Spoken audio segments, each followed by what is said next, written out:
Halo teman-teman semuanya, aku Firza Aurelia. Di sini aku bakal menjelaskan mengenai tugas praktikumku yang ke-9, yaitu mengenai interface. Oke, mari kita mulai aja. Nah, di soal pertama ini kita ditanya dan diperintahkan untuk mengoreksi codingan jika terjadi kesalahan gitu. Dan di sini benar aja pas aku copy ke Visual Studio Code itu terjadi banyak kesalahan. Di situ langsung merah gitu. Nah, aku cari tahu kan kenapa sih gitu. Terus ini tuh yang bikin agak gajehnya tuh kayak si kelasnya tuh tabrakan gitu loh. Kayak sebenarnya tuh yang jadi public kelasnya tuh yang mana sih? Soalnya kayak bentrok-bentrok gitu. Dan akhirnya singkat cerita aku pisahin lah si 3 public itu tuh dijadi 3 kelas. Dan surprisingly tidak error. Jadi nah, kalau nomor 2, apakah sebuah kelas yang berbentuk interface itu bisa diinstansiasi menjadi sebuah objek? Jelaskan. Nah, seperti yang udah dijelaskan oleh kakak Asprak pada saat praktikum, jawabannya itu tidak bisa. Karena si interface ini tuh gak bisa dijadiin objek karena tuh dia cuman ngedeklarasiin si metodenya itu tanpa ada implementasi. Sedangkan kita tuh butuh suatu kelas yang bisa mengimplementasikan si metode itu beserta isi-isinya gitu kayak itulah.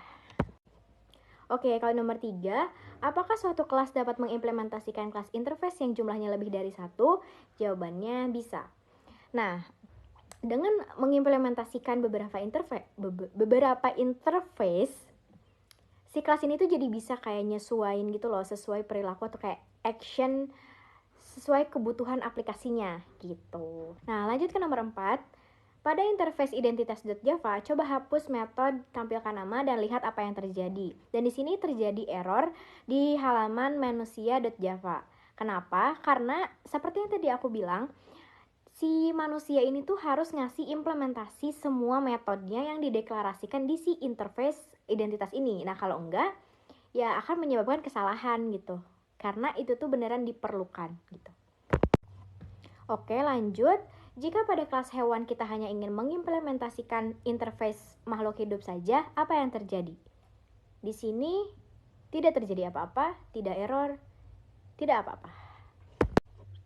Oke, lanjut ke soal selanjutnya. Buatlah konstruktor pada kelas manusia dengan parameter umur dan nama, kemudian panggil di kelas main. Nah, inilah konstruktor yang telah aku buat. Dan inilah pemanggilan di halaman mainnya. Lanjut ke soal nomor 7, ubah source code di bawah ini menjadi proses meminta inputan dari user agar menjadi lebih interaktif. Dan inilah codingan yang telah aku ubah menjadi lebih interaktif. Dan juga berikut adalah pemanggilan di kelas mainnya. Oke, lanjut ke soal nomor 8. Buat objek selain objek di atas dengan menggunakan metode yang berbeda dari yang tadi. Oke. Nah, di sini aku membuat namanya itu tumbuhan. Nah, di dalam tumbuhan ini dia mengimplement makhluk hidup dan berisikan beberapa metode. Kayak dia tuh bisa makan, berjalan, bersuara. Dan tentunya yang membedakan dari si tumbuhan ini tuh kayak dia bisa fotosintesis gitu. Nah, inilah halamannya dan berikut pemanggilan di halaman mainnya. Nah, ini tumbuhan, ini variabelnya pohon, new tumbuhan pohon kayak objeknya itu. Nah, begitulah penjelasan dari modul analisis dan percobaan. Sekarang kita beralih ke tugas praktikum. Let's go.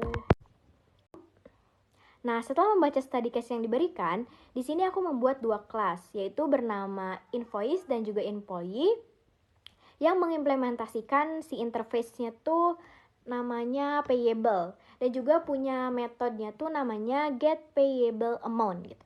Nah, apa sih yang aku tangkap? Yang aku tangkap dari kasus ini, jadi si program ini tuh buat ngolah gaji karyawan kayak di akhir bulan gitu, dengan mengurangi harga belanjaan dari si gaji karyawan. Selain itu juga program ini menampilkan informasi mengenai total gaji karyawan setelah dikurangi utang, bukan utang, apa ya?